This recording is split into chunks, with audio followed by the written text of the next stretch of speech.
If you do this for me, you will be a made man. Anything you want.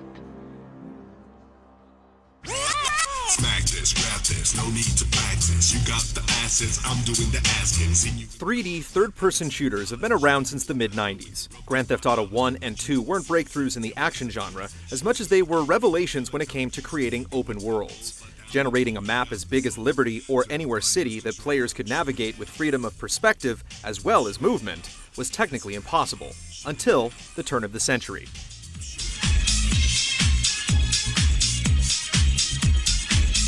Criterion Games began evolving its 3D engine renderware in 1996. Dave Mirra Freestyle BMX utilized it in 2000, followed by Ubisoft's Rayman 2, before Criterion shook up the racing genre a year later with its very own Burnout. Instead of toiling with a custom engine of its own, DMA designed plugged-in renderware to see if its PC crime spree could really come to life.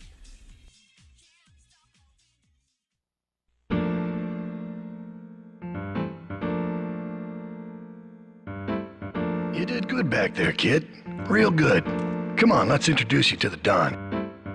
Terrific, terrific.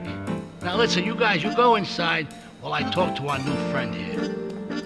I see nothing but good things for you, my boy. Grand Theft Auto 3 was released on October 22, 2001. To the dismay of the franchise fanbase, it did not launch on the PC, instead greeting the world exclusively on Sony's PlayStation 2. It wouldn't release for Windows for another 7 months. GTA 3 was published by the 3-year-old Rockstar Games, an internal label of Take-Two Interactive that snatched up DMA after Gremlin Interactive was bought by Infogrames. David Jones left DMA and created a new studio that would eventually become Real-Time Worlds. GTA 3 took place entirely in Liberty City, GTA 1's version of New York. Rockstar created a website for the city's paper, the Liberty Tree, before GTA 3 launched, updating headlines based on events leading up to the beginning of the game. GTA 2's protagonist, Claude Speed, returned in a completely mute performance, taking each mission without a peep. Apparently, the thug felt his actions spoke louder than his words. Stretch Armstrong is now when you're Yeah, what's up, Liberty City? You're checking out Game Radio. My name is DJ Stretch Armstrong. Been here with my man, Lord Sear. Yo, what's the deal, fam? Right here at Game Radio, Liberty City, where the players play and the pimpers pimp and the hustlers hustle on, y'all. You're gonna hear the finest in hip-hop music right here on Game Radio. Yo, Stretch, come on, man. Hit us with the exclusives. Although the perspective shift was drastic, GTA 2 and GTA 3 were essentially the same game on paper. Claude had to perform unspeakable deeds for rival factions vying for control of the city while trying not to get caught in the crossfire. He could steal virtually anything on 4 wheels, complete civic missions and service vehicles, pick up random weapons scattered around town, and engage in spontaneous illegal activities that could end in getting wasted or busted. The player could dive into the story to unlock all 3 islands, or just steal the nearest car and cut loose. Some Diablo scumbag has been pimping his scuzzy bitches in my backyard. It's time you met our man inside the LPD. I paid you good money to kill that witness, and he ain't dead! In these days of moral hypocrisy, certain valuable commodities can be hard to import. The biggest change in GTA 3 was the inclusion of spoken dialogue and cutscenes. A respectable cast was brought together to voice the game's characters, including Michael Madsen. The triads think they can mess with me? Joe Pantoliano. Remember, this is your foot in the door. Frank Vincent. We got us a rat. Debbie Mazar. Well, you don't think I hang around here for the conversation, do you? Michael Rappaport. I got a little job for you, pal. Kyle MacLachlan. People will read something into anything these days. And Robert Loggia. I know what you're thinking. Another bent cop. Well, it's a bent world. The story opened with Claude and accomplices Catalina and Miguel robbing the Liberty City Bank. During their exit, Claude was betrayed by Catalina and left for dead. While in police transport to Portland Island, an unknown party miraculously blew up the Callahan Bridge, and Claude, along with a bomb expert named 8-Ball, escaped into the night. I got a present come to Daddy. Run these scumbags into the ground and wash your shame in rivers of our enemy's blood. 8-Ball told Claude about a wise guy named Luigi, who then introduced the player to mobster Tony Cipriani and Joey Leone, the son of the Don, Salvatore. while payphones still led to odd side missions for hotheads like El Burro, King Courtney, and D-Ice. There's a stash in an old jalopy I need quick smart now. Claude met each of the main characters in their homes or places of employment. The Yakuza, operated by Asuka and Kenji Kasen, turned Claude against the Italian mafia and brought him over to Staunton Island. The bridge explosion served as a giant invisible wall, even though nimble players could skip across it. If a player managed to make it to an island before the game invited them, all the available wanted stars would light up indefinitely. Here we go now! I've hidden that throbbing weapon on the edge of Chinatown. I'd join you, but I ain't due for my parole here for another 3 months, know what I mean? Claude got lucky with Salvatore's widow, Maria, helped corrupt LCPD informant Ray Machowski get out of town, and made big things happen for businessman Donald Love. Love revealed that a friend of his, only ever referred to as the Old Oriental Gentleman, was kidnapped by the Colombian cartel when Claude was set free. Kenji got rubbed out, Donald Love mysteriously vanished, and Asuka was killed by Catalina while interrogating their mutual friend, Miguel. Catalina kidnapped Maria and agreed to an exchange in Shortside Vale, but it was really a predictable trap. She fled to Cochrane Dam, where Claude took down Catalina's helicopter, and after pondering his options, Maria as well. I broke a nail and my hair is ruined. I mean, can you believe it? This one cost me $50. Remember the music? Remember the clothes? Just forget about the morning after. Flashback FM.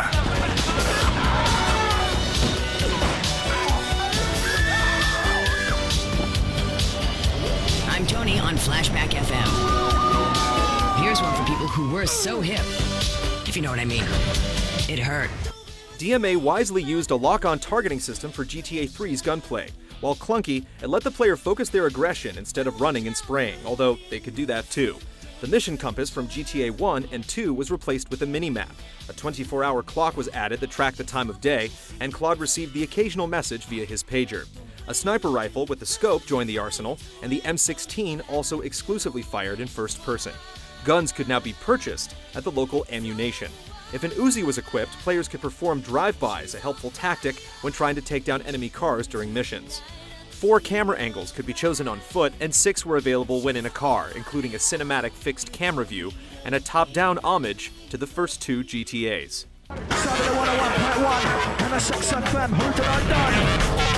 Time code delivery for in the studio. And a 6 of them. 101.1 is the business. Rampaging around town offered its own rewards. 100 hidden packages were littered across all the islands that unlocked free weapon access. Kill frenzies were still available, certain slanted sections of the environment triggered slow-mo stunt cams, and jumps in a vehicle earned the player cash based on their craziness.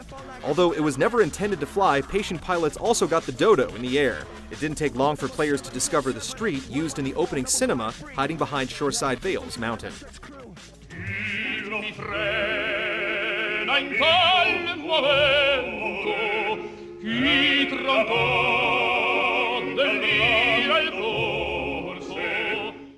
A lot of projects, whether they were games, TV shows, or movies, were forced to reevaluate their content following the events of September 11, 2001. A week after the tragedy, producer Sam Houser announced GTA 3 would be delayed so any content that might be misunderstood could be removed, like changing cop cars from NYPD colors to a more generic black and white. Also suspiciously removed from GTA 3 because of 9/11 or for other reasons were elderly pedestrians with walkers, buses, school children, and a terrorist named Darkle, whose rampage missions were either turned into frenzies or given to other characters. Rockstar even changed the cover, so the US got a collage of cropped items and characters from the production art that would come to define the franchise. I want it to rain mackerel. We're talking real biblical here. Nothing low budget. Grand Theft Auto 3 was the best-selling game of 2001 in the US. To date, it sold over 15 million units and is tied with Tony Hawk's Pro Skater 3 for the highest-rated PlayStation 2 game on Metacritic at 97 out of 100. The Windows version in May of 2002 supported much higher resolution settings, and it debuted on the Xbox in 2003. GTA 3 is even a bestseller today, arriving on iOS devices in 2011 for its 10th anniversary and the PlayStation Network in 2012. DMA, now one of Rockstar's irreplaceable assets, was purchased outright and renamed Rockstar North.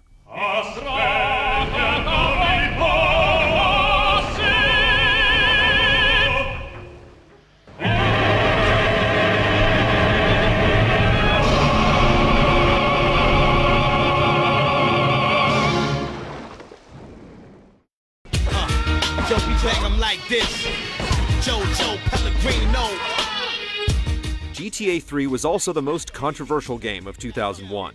Walmart began carding people buying the game that looked under 17, and Australia's Office of Film and Literature Classification outright banned it. Parents and politicians condemned it, which only provoked their children and constituents to run out and buy it. Anticipating this, Rockstar began work on another GTA game only a month after GTA 3 was released, and it took 9 months to finish. Following the road trip from the first GTA, they headed down south to the Sunshine State.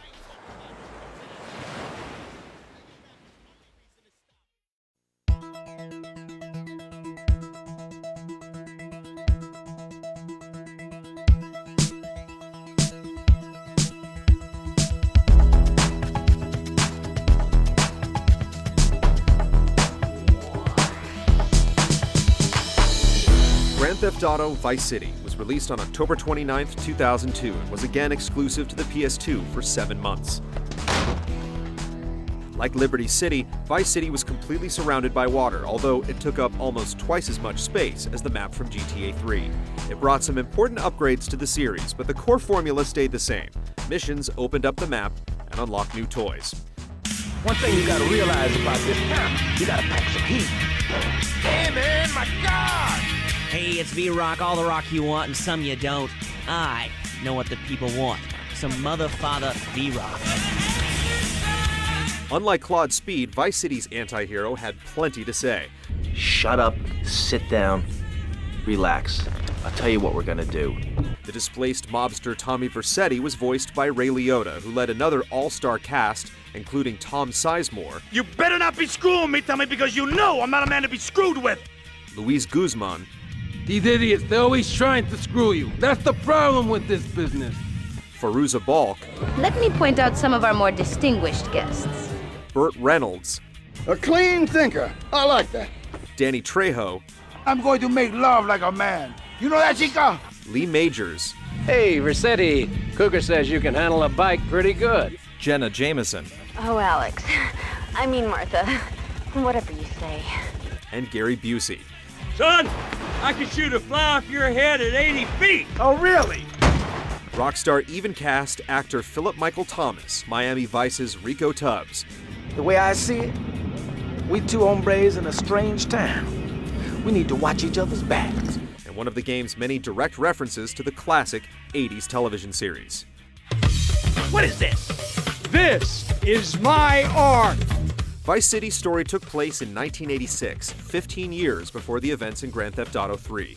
Tommy was sent to the drug-infested cesspool by Sonny Forelli and almost lost his life in a botched drug deal with the Diaz crime family. With the help of strung-out lawyer Ken Rosenberg, gangster Lance Vance, Texas real estate mogul Avery Carrington, and Colonel Juan Cortez, Tommy set out to reclaim his property and monopolize the drug trade. In his journey to the top, Tommy crossed paths with wannabe promoter Kent Paul, Cuban loudmouth Humberto Rubina, motorcycle gang leader Big Mitch Baker, Haitian matriarch Auntie Poulette, and adult film director Steve Scott. The story also included several ties to GTA 3, including a brief appearance by a young Donald Love, and the explanation of how the often inebriated arms dealer Phil Cassidy lost his arm. Tommy took down the absurdly violent Ricardo Diaz only halfway through the game and acquired his massive estate in the center of the map. From that point on, the typical GTA mission required more of a financial investment than before.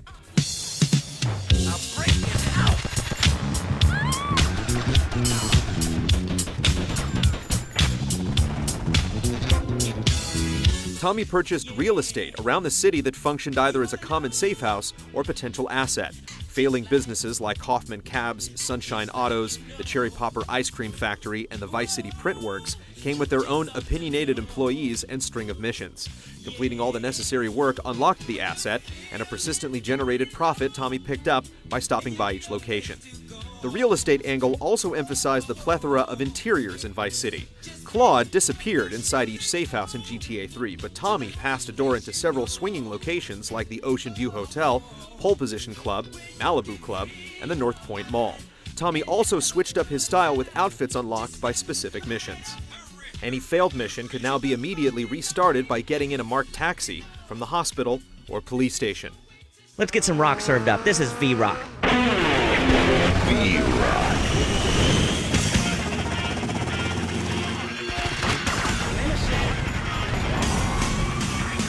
New cars and boats ran along the roads and waterways of Vice City that were tailored toward the new decade, and helicopters were flown for the first time in a GTA game. Although motorcycles were banned in Liberty City, Tommy seized 3 different kinds of bikes, along with a nimble moped. The weapon count almost tripled and had to be listed in sets. Oftentimes picking up one type of weapon forced it to be swapped for another of the same type. Vice City has more melee weapons than any other GTA game. Guys, we gotta make this final. This is Flashback. Push it to the limit, people. GTA 3 was an amalgam of themes from several crime flicks like Goodfellas and The Godfather, but mostly contained references to prior GTA games. Vice City was much more direct in its adulation. Oh, for God's sake, it's you! Oh, jeez, I'm gonna need new pants! Ken Rosenberg was clearly modeled after David Kleinfeld from Carlito's Way, played by Sean Penn, and several elements pointed toward Brian De Palma's 1983 coke-filled crime drama, Scarface. Rockstar's love of the cult film was evident after an entire radio station was devoted to the film's soundtrack in GTA 3. An open Vice City apartment on the south side contained a chainsaw and carnage reminiscent of a gruesome scene from the film. Diaz's mansion closely resembled Tony Montana's home, and the game ended in a staircase shootout similar to the film's conclusion, except for one detail: Tommy Vercetti survived. Hey, this weekend, if you want to dance your ass off, check out Sex Club 7 for some steamy, hot trance music. Grand Theft Auto Vice City achieved phenomenal sales and was gushed on by critics. GamePro and the official PlayStation magazine gave it perfect scores, and to date it sold over 18 million units. Like GTA 3, it first jumped to the PC in May of 2003, followed by the Xbox in October. A 10th anniversary mobile port was also released in 2012. As was the case with every GTA release, Vice City also pissed a lot of people off. The Cuban and Haitian community in Florida raised concerns against their portrayal, and their complaints were loud enough to reach the mayor of New York City, Michael Bloomberg. Florida-based attorney Jack Thompson brought several lawsuits against Rockstar following crimes in which the accused blamed the series for their violent tendencies. All the cases were dismissed.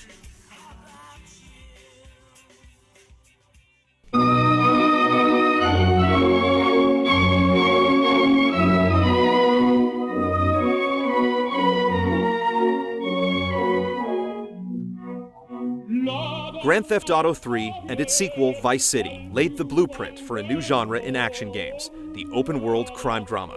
Many of the films these games referenced were later turned into similar interactive experiences before that generation of consoles ended. While DMA wasn't the first to the party, owing its inspiration to genre standouts like Shenmue, any game released after 2002 with cars to steal, guns to unload, and missions to finish was tagged as a GTA clone. Clearly, another GTA was incoming, and if the city progression in the first game was evidence of Rockstar's development plan, fans knew exactly where it would take place.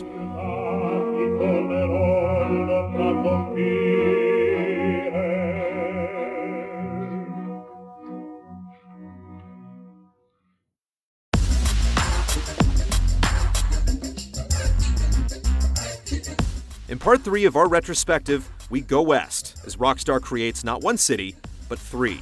Fan videos flood the internet, and playing Grand Theft Auto becomes an art form.